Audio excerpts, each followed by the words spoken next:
দোস্ত 25 সালের শেষ দিনটা খুব সুন্দর রে। বন্ধু হচ্ছে আলহামদুলিল্লাহ। আলহামদুলিল্লাহ। কিরে তামিম কি হুনতাছি? কি শুনছ?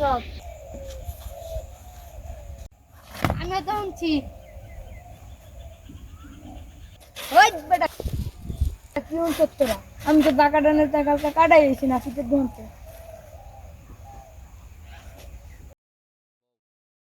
তুমি বুঝো না, রাইটটা পোহাক পরে বুঝবা আমরা যখন কাটাইবো। আমিও তো কইছিলাম, বিশ্বাস করলাম না আমার কথা। বন্ধু যা কিছু করস না করস আমার দাওয়াতটা দিস।